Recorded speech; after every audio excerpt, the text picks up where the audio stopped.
বলছেন বিত্তবান নয় বিবেকবান লোক চাই দলে। আমরা কথা বলবো। আমাদের সঙ্গে আজকে আছেন বিজেপির মুখপাত্র বিমল শঙ্কর নন্দ। বিমল বাবু নমস্কার। নমস্কার। মুখ্যমন্ত্রী বলছেন বিত্তবান নয় বিবেকবান লোক আমি দলে চাই, কি বলবেন? ওই বঙ্কিমচন্দ্র একটা লাইন আছে না, আহা কি হেরিলাম জন্ম জন্মান্তরেও ভুলিব না। আমি বলছি আহা কি শুনিলাম জন্ম জন্মান্তরেও ভুলিব না। এই তৃণমূল দলটা করতে আসে কারা? আমি বিত্তবান শব্দটা এদের জন্য ব্যবহার করবো না, কারণ বিত্তবান খুবই একটা ভালো ভদ্র শব্দ। বিত্তবান যে কেউ হতে পারে, সব পথে আয় করে বিত্তবান হতে কোথাও বাধার ব্যাপার নেই, কোনো কোথাও আপত্তি নেই। কিন্তু কেউ যদি পরের পকেট মেরে নিজের পকেট বাড়ি করে তাহলে আপত্তি আছে। এই তৃণমূল দলটা কি হয়েছে, পরের মেরে মেরে পেট মানে নিজেদের পকেট ভর্তি করছে। সেই জন্য এদের কি বলবো, এরা হচ্ছে মানে এই টেম্পোরারি কিছু লাভ করতে চায়, যেভাবেই হোক টাকা আয় করো।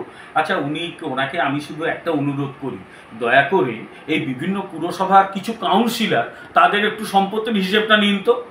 তারা কোত্থেকে কাউন্সিলর হওয়ার 6 মাস 1 বছরের মধ্যেই এরকম গাড়ি সব কিনে ফেলে? এত বড় বড় বাড়ি কী করে করে একটু খোঁজ খবর করুন তো। এমনকি আপনাদের ছোটোখাটো নেতা, আমাকে সেদিন একজন বলছিল কিছুদিন আগেও তৃণমূলের জিন্দাবাদ করতো, সে নাকি একটা অডি গাড়ি কিনে ফেলেছে। আমি বললাম অডি গাড়ি কি? আমি তো মোটামুটি একটা মাইনের চাকরি করি, একটা সাইকেল কেনার আগে 10 বার করে ভাবি। সে অডি গাড়ি কিনে ফেলেছে, আরও বড় গাড়ি কিনতে পারতো, চোখে লাগবে বলে নাকি অডি কিনে রেখেছে। বলে তারা কোত্থেকে টাকা পাচ্ছে? একটু দয়া করে খোঁজ খবর করুন না, তাহলে বুঝতে পারবেন যে এই তৃণমূল কংগ্রেসটা কেন করতে আসে একটাই কারণে। আসলে এই দলটা যারা করে তারা প্রত্যেকে না সবসময় একটা আতঙ্কে থাকে। এই দলটা চলে গেলে তারা কি করবে, তাদের কি হাল হবে, চলে গেলে পালিয়ে যাবে এখান থেকে। কেউ যেন বাইরে জায়গা কিনে রাখে, জমি কিনে রাখে, কেউ বাইরে ফ্ল্যাট করেছে, কেউ নাকি লন্ডনেও বাড়ি টাড়ি করে রেখেছে, হলেই সেখানে পালিয়ে যাবে।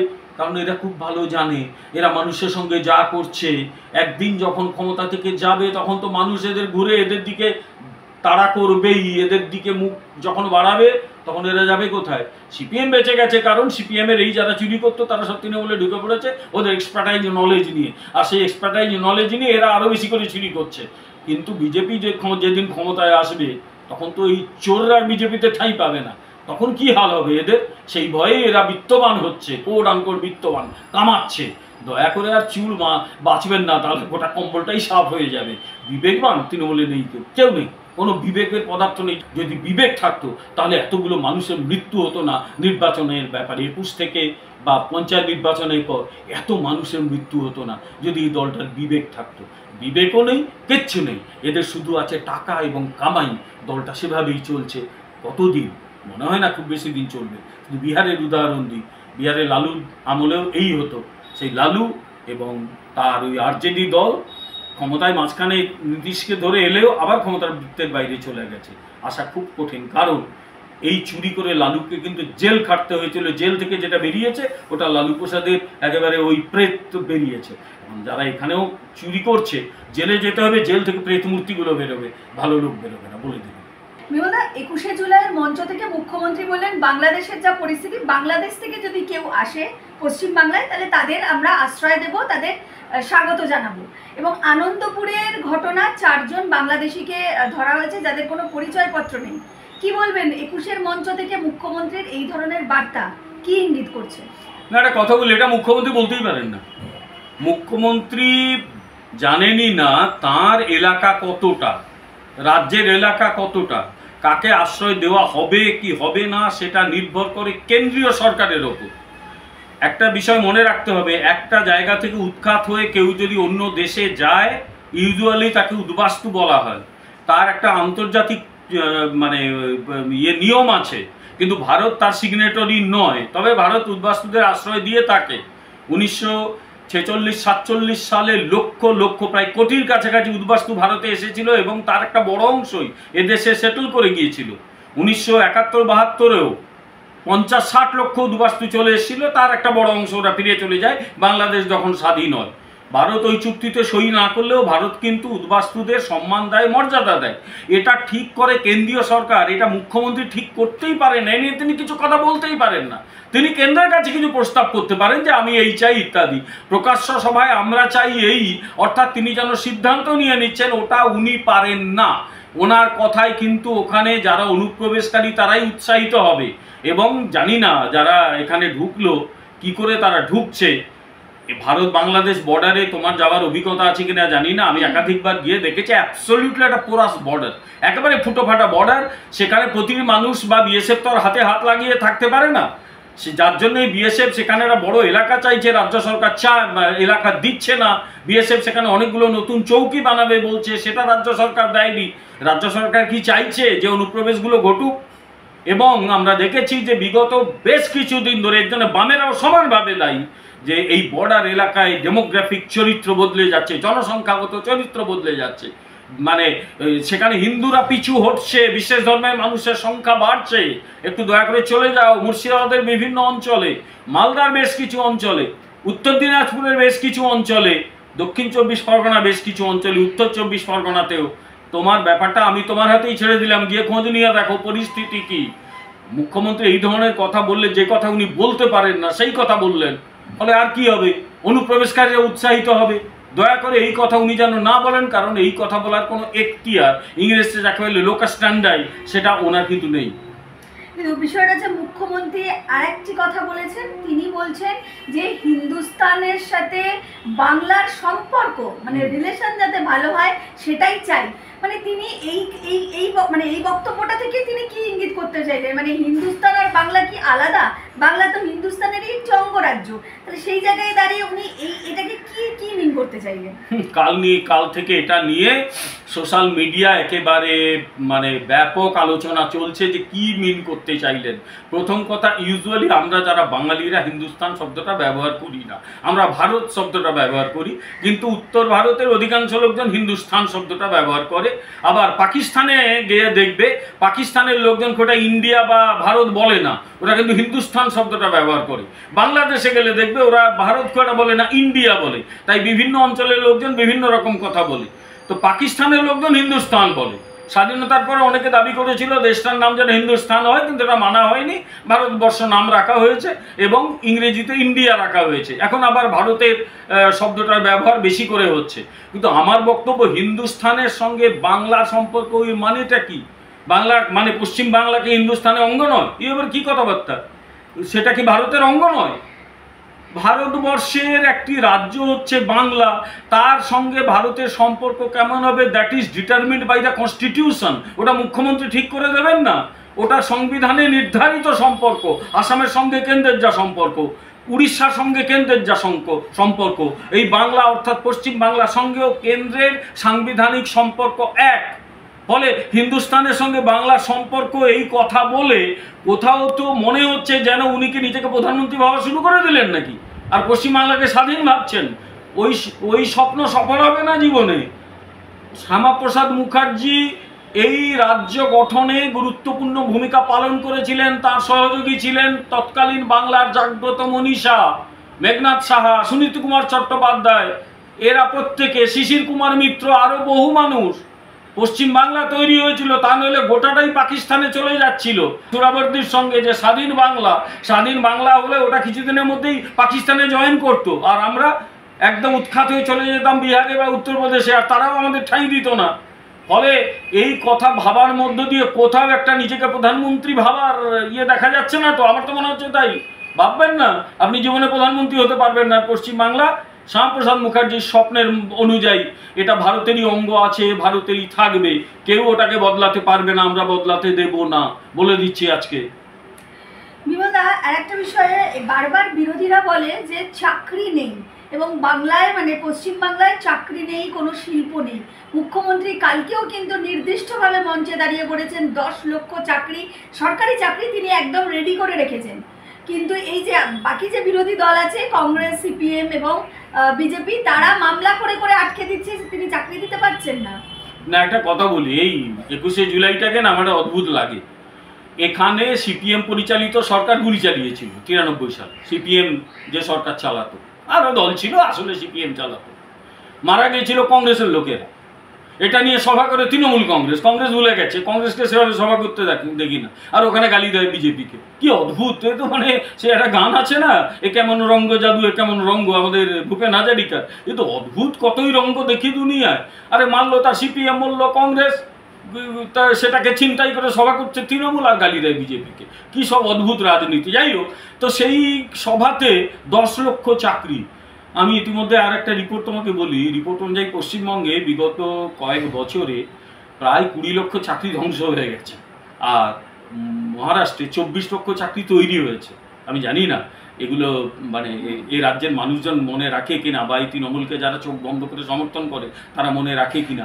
এ রাজ্যে চাকরির বাজার দ্রুত কমছে। সরকারি চাকরি ছেড়ে দিলাম, কর্মসংস্থান, একটা বেসরকারি অঞ্চলে কর্মসংস্থানটাও তো একটা কাজ, সেই কাজ দ্রুত কমছে। লক্ষ লক্ষ চাকরি নেই পশ্চিমবাংলায়, কারণ শিল্পায়ন নেই, কিচ্ছু নেই। 10 লক্ষ চাকরি কোথায় আছে? আচ্ছা, আপনি 10 লক্ষ চাকরি পোস্ট ফিল আপ করুন না। রাজ্য সরকারে প্রায় 5.5 লক্ষ পোস্ট, এটা গত বছরের হিসেব বিলুপ্ত। বিভিন্ন পুরসভায় লক্ষ লক্ষ পোস্ট, পুলিশে হাজারো হাজারো পোস্ট, কলেজে অজস্র চাকরি, স্কুলে প্রচুর চাকরি, সব খালি পড়ে আছে এবং সব তো প্রায় তুলে দেওয়া হয়েছে। তার জায়গায় নিয়োগ করা হয়েছে সিবি, পুলিশে সিবি, কলেজে স্কুলে পার্ট টাইমার, আর সরকারি চাকরিতে ওই অ্যাডহক। সেইভাবেই তো রাজ্যটা চলছে। কোথায় 10 লক্ষ চাকরি? আমি আজকে চ্যালেঞ্জ করছি, 6 মাসের মধ্যে আপনি বলুন, 6 মাস টাইম দেওয়া হলো, কোথায় কোথায় 10 লক্ষ চাকরি আছে? আর আপনি যেটা বলছেন, আর একটা কথা বলে এই প্রসঙ্গটা শেষ করছি, সেটা হচ্ছে যে কোর্টে যাবে। তা কোর্টে যাবে না তো কি করবে? কোর্টে যাবে না তো কি করবে? কারণ যারা চুরি করে চাকরি পেয়েছে তারা চাকরিটা করবে। আপনি মন্ত্রিসভাকে দিয়ে প্রস্তাব করিয়ে নিলেন, যারা চুরি করে চাকরি পেয়েছে তাদের চাকরি খাওয়া হবে না। আরে চুরি করে চাকরি করলে তো তার চাকরিটা চলে যায়, এটা তো আইন। আপনি আইনটাও মানবেন না। লোকে কোর্টে যাবে, কোর্টে কোনো দল যায়নি, মানুষ গেছে যারা চাকরি পায়নি। তাদের প্রতি আমাদের পূর্ণ সহানুভূতি রয়েছে। যারা যোগ্যতা নিরিখে চাকরি পেয়েছে বা চাকরি পাওয়া উচিত, আর যারা চুরি করে চাকরি পেয়েছে তাদের প্রত্যেকের চাকরি যাওয়া উচিত। এটাকে সমর্থন করেছে, আবার করব এবং সাহায্যও করবো ওদের। বিমলদা, মুখ্যমন্ত্রী বলছেন, বারবার নির্দেশ দিয়েছিল, এর আগেও আমরা দেখেছিলাম যখন হকার উচ্ছেদ করছিল সেই সময় তার দলের বা প্রত্যেকটা কাউন্সিলরের উদ্দেশ্যে বলেছিল যে যাতে কোনোভাবে বেআইনি কাজ না করা হয় বা টাকা খেয়ে হকার বসানো এই ধরনের কাজ যেন না হয়, তাহলে কাউন্সিলরকে পর্যন্ত গ্রেফতার করবে মুখ্যমন্ত্রী, এই ধরনের কথাও শোনা গেছিল। আবার তিনি নির্দেশ দিচ্ছেন যে কাউন্সিলরদের উদ্দেশ্যে কোনো ধরনের অনৈতিক কাজ যেন কাজের সাথে যেন যুক্ত না থাকে বা জড়িয়ে না থাকে।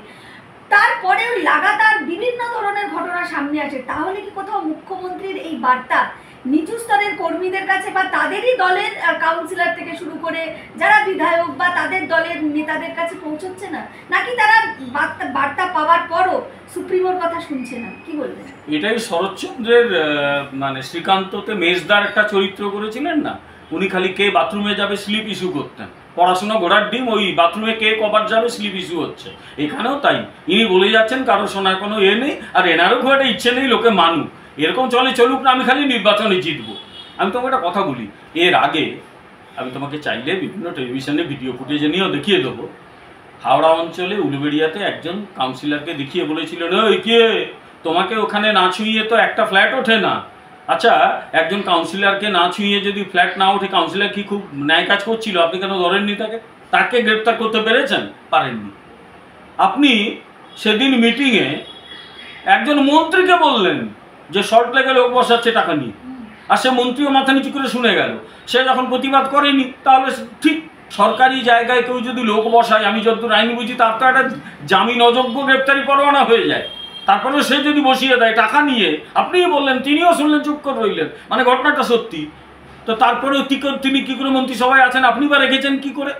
আপনি বলছেন যে এত বেশি খেও না, কম কম খাও, এত হকার বসানো হচ্ছে কেন? তো আপনি জানেন না, একবার হেঁটে দেখুন না, প্রচুর তো হাঁটেন আপনি শ্যামবাজার থেকে কলেজ স্ট্রিট হয়ে ধর্মতলা একটু হাঁটুন, একবার বালিগঞ্জ স্টেশন থেকে হেঁটে হেঁটে চেতলা অব্দি হাঁটুন, দেখুন না ফুটপাথগুলো কি অবস্থা হয়েছে। সে ফুটপাথে যারা বসে থাকে, কারা বসিয়েছে? আসলে আপনিও খুব ভালো জানেন যে এগুলো মানুষকে খাওয়ানোর জন্য। ভোটে জিতছেন তাই কেউ কিছু বলতে পারছে না, আপনি বলে দেবেন আপনার বা আপনার হয়ে যারা বলতে আসে যে আমরা তো জিতছি, ঠিকই তো। আরে লালুও তো বললাম একটু আগে 15 বছর জিতেছিল, তারপর সেই লালু প্রসাদ যাদবকে কি হাল হয়েছে বুঝতে পেরেছেন তো? একটু ভেবে দেখুন।